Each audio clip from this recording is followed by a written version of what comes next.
Assalamualaikum warahmatullahi wabarakatuh. Perkenalkan, nama saya Nadia Estu Putri Widianto, NIM B02219025. Di sini saya akan mempresentasikan tentang usaha Abatomo, yakni angkringan wong Jawa idolaku. Angkringan wong Jawa ini didirikan sejak bulan Agustus tahun 2019. Awalnya Abatomo, pemilik dari angkringan wong Jawa ini, menekuni usaha ini karena kata beliau saat itu sedang lagi tren angkringan. Kemudian muncullah ide atau inisiatif beliau untuk membangun sebuah usaha. Kebetulan juga beliau ini asli dari Solo, sehingga nuansa angkringannya didesain dengan ala-ala Jawa zaman dulu. Dan menu di sini tidak hanya kopi atau es jeruk, es teh, tapi juga ada wedang uwu, sate-satean, dan lain sebagainya. Yang menjadi menu favorit dan paling banyak diminati adalah wedang uwuhnya dan terkenal.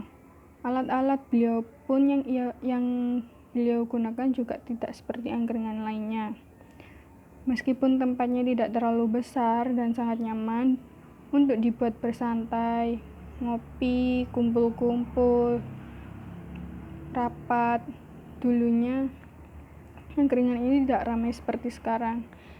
Sekarang banyak yang masyarakat sudah kenal, sudah tahu, dan pelanggannya tidak hanya dari desa.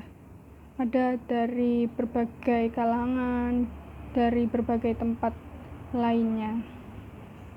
Butuh waktu lama, kata beliau, dan proses yang tidak mudah untuk mencapai di titik sekarang. Banyak yang harus dilewati untuk merasakan di titik yang seperti ini.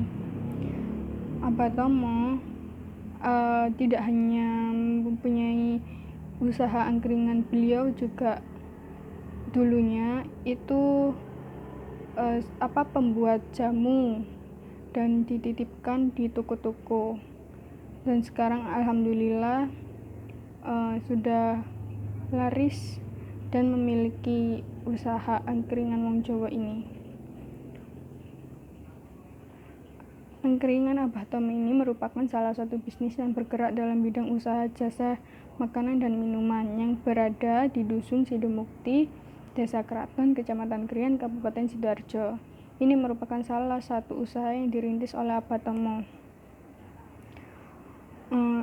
Pendapatan yang dihasilkan dari angkringan ini berkisar antara 1.500.000 sampai 2 juta per bulannya. Usaha ini juga telah didaftarkan di aplikasi seperti GoFood, ShopeeFood, dan lain-lain.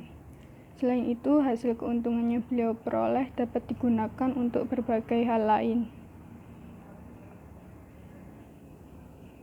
Analisis usaha dengan sistem ekonomi Islam dan ekonomi konvensional. Di dalam Kamus Besar Bahasa Indonesia atau disingkat dengan KBBI, ilmu ekonomi merupakan cabang ilmu yang tertuju pada asas-asas produksi, distribusi, konsumsi, serta berbagai hal yang menyangkut pemakaian barang atau kekayaan. Ilmu ekonomi dapat memudahkan seseorang dalam mendapatkan barang yang diinginkan dengan cara mengatur keuangan secara mandiri. Berdasarkan pengertian mengenai ilmu ekonomi tersebut, jelas bahwa ilmu ekonomi adalah ilmu yang mempelajari usaha-usaha manusia dalam memenuhi kebutuhan yang tidak terbatas dengan sumber daya yang terbatas. Sistem analisis usaha dengan sistem ekonomi Islam dan ekonomi konvensional. Sistem ekonomi Islam secara sederhana merupakan sebuah peraturan di mana pelaksanaannya berlandaskan dengan syariat Islam. Aktivitas yang mendapatkan ridha Allah, yaitu Islam, dan selalu berpedoman pada Al-Quran maupun Al-Hadis untuk tujuan dunia akhirat. Sedangkan sistem ekonomi konvensional tidak mempertimbangkan aspek ketuhanan dan keakhiratan, tapi lebih mengutamakan untuk kemudahan manusia di dunia saja, mengandalkan teori-teori ekonomi sekecil modalnya dan sebanyak untung. Analisis usaha dengan prinsip umum ekonomi Islam. Prinsip-prinsip ekonomi Islam merupakan bangunan ekonomi Islam didasarkan atas 5 nilai universal, yaitu Tauhid, Al-Nubuwah, Khilafah, dan Ma'ad. Dalam usaha ini, angkringan wong Jawa harus sesuai dengan syariat Islam, yakni menghindari semuanya yang bersifat maisyir, gharar, haram, zalim, ikhtiar, dan riba.